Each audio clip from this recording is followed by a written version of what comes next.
everyone, welcome back to Sunday Option. Thank you so much guys for tuning in. Well guys, I'm back again with the Mzansi trending stories and namhlanje sikhuluma ke ngale story bakithi esingasihleka nje kodwa ke esingekho lula ngempela kulentokazi ke yase Nigeria. Angani mangithi yase Nigeria noma ngithi yase South Africa, I don't know.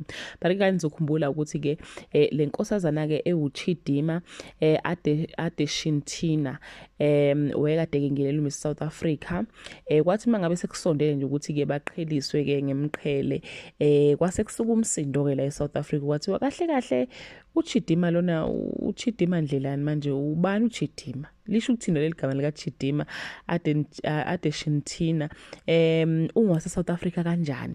Hayi kwase kuba ukuthi ke manje ngiyaqala kuya investigate kuya check ukuthi ubani lo sisi osezomela eSouth Africa.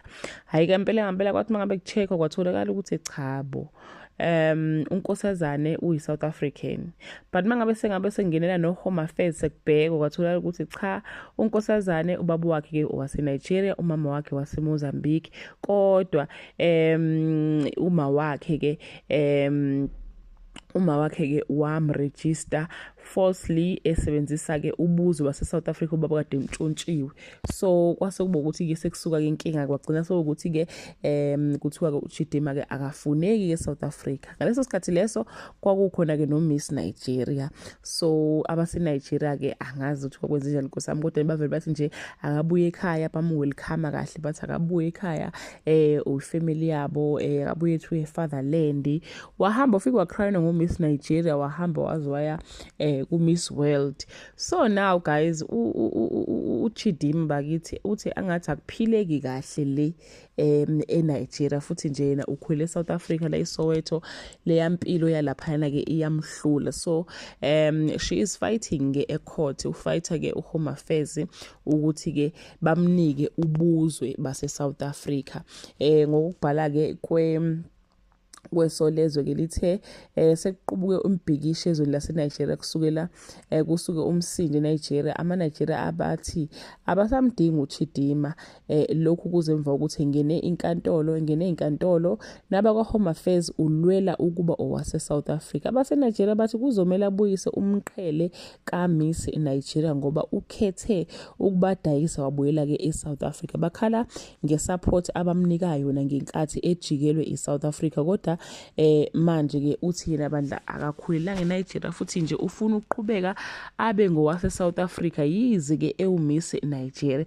So guys, I don't know ukuthi ke le ndaba lena ingalungiswa kanjani, but ke iqiniso vele ke lithi kona Nkosi yami masekukhulunywa nje iqiniso yena iphutha kanalo iphutha elikhona ke elabazali.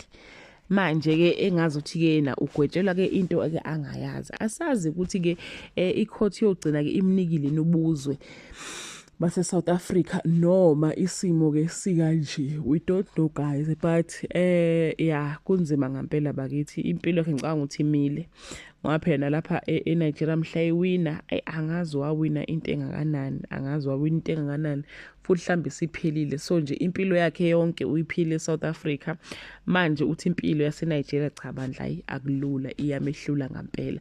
So yeah guys, that bring us to the end of this video. Do comment below ukuthi wena uthini njengomhlaba South Africa. Uthi akasayi sekuxolela nkosami ngoba vele wekade engafrodanga umuntu yena nje wabazali. Inkinga yaba nje kuma wakhe wase Mozambique owafroda kwa disadvantage wake one of the South African child was disadvantaged ngesikhathi ke kuzalwa uChidima. Asazi bakithi kodwa ke swecela ivuthiwe. That bring us to the end of this video. Leave a comment below and share your opinion. Bye.